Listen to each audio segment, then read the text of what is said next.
2026 CSAT का question है। Question में बोल रहा है 10 की power m into 1000 into n equal to this है। अब इसने कंडीशन रख दी है कि n is not divisible by 10, यानी कि n की वैल्यू ना तो 10 हो सकती है, ना 1000 हो सकती है, ना ही 10,000। तो n की ये वैल्यू नहीं हो सकती। इसका रीजन रहा होगा कुछ जो बाद में सेटिस्फाई करेगा। अभी इसको सिंप्लीफाई करते हैं। सिंप्लीफाई करने का दोस्तों क्या तरीका है, देखो ध्यान से देखें अगर हम, तो ये क्या है 10 की पावर m इंटू 1000 की पावर m। अब 10 किससे मिलके बनता है, 10 मिलके बनता है 5 इंटू 2 से। हमेशा 10 जो है 5 इंटू 2 से मिलके बनता है। अब दूसरी साइड देखो, यहाँ पर 5 आ रहा है, 5 को 75 डिवाइड कर देगा, 2 यहाँ से आ रहा है, तो जितने 5 और 2 मिलके फैक्टर बनाएंगे उतने इसको सेटिस्फाई करेंगे, बाकी n की वैल्यू हो जाएगी।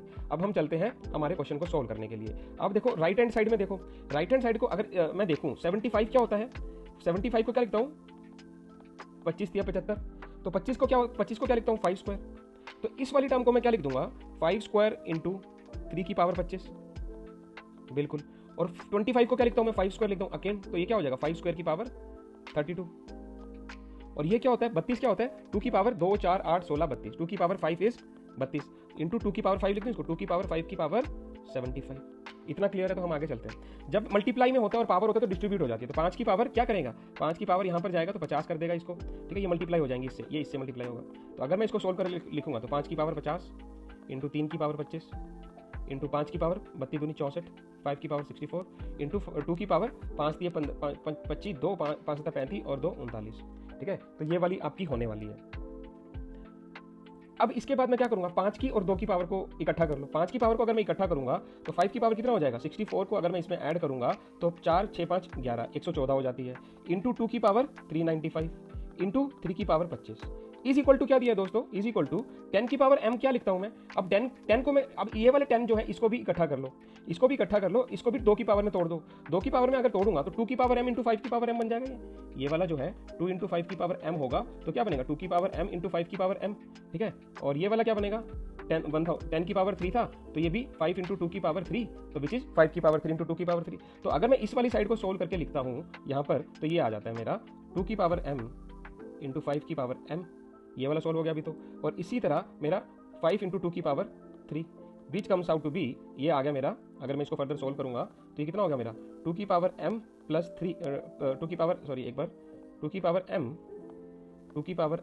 इंटू 5 की पावर m इंटू 5 की पावर 3 इंटू 2 की पावर 3, यही हो गया भाई मेरा। अच्छा 2 को कंबाइन कर दो तो 2 की पावर m प्लस 3 हो जाएगा, अगर ये है और ये बेस सेम है तो पावर ऐड हो जाती है, और 5 की पावर m प्लस 3 हो जाएगा।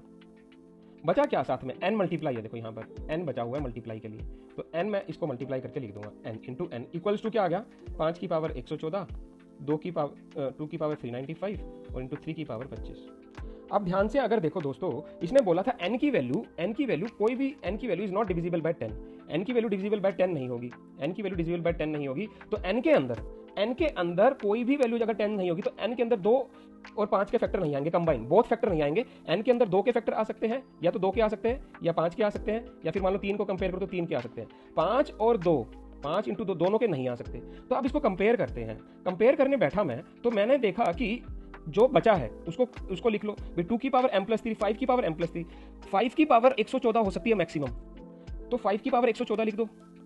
2 की पावर को भी इसकी पावर में कन्वर्ट कर दो। अगर 395 में से 114 घटाऊंगा तो 5 में से 4 गया 1, 9 में से 1 गया 8, 281, तो 2 की power 114 as it is into 2 की पावर 281 इंटू 3 की पावर 25 इक्वल्स टू क्या है दोस्तों, इक्वल्स टू है मेरा 2 की पावर m प्लस 3 इंटू 5 की power m plus 3 into n।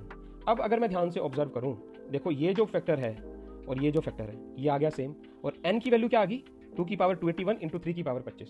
तो अगर मैं m प्लस 3 की वैल्यू देखूं, इन दोनों को कम, क्योंकि n के अंदर या तो 2 हो सकता है या 3 हो सकता है, 2 और 5 इकट्ठे नहीं हो सकते, तो 5 को हमें हमेशा सेपरेट करके चलना था। क्योंकि 2 की पावर बहुत ज्यादा थी, 2 की पावर 395 थी, तो जितने मैं निकाल सकता था वो 5 को दे दिए, बाकी एज इट इज n में रख लिया। अब देखो कंपेयर करो तो m प्लस 3 क्या आ गया, 2 की पावर m प्लस 3 है वो किसके बराबर आएगा 2 की पावर 114 की, तो m प्लस 3 किसके बराबर आ गया, m plus 3 comes out to be 114, तो m किसके बराबर आ गया, माइनस कर दूंगा तो 111, तो m की वैल्यू मेरी आने वाली है 111, और n की वैल्यू आपको पता चल ही गई है कि n की वैल्यू क्या रह रही है, ये वाली रह रही है 2 की पावर 281 इंटू 3 की पावर 25।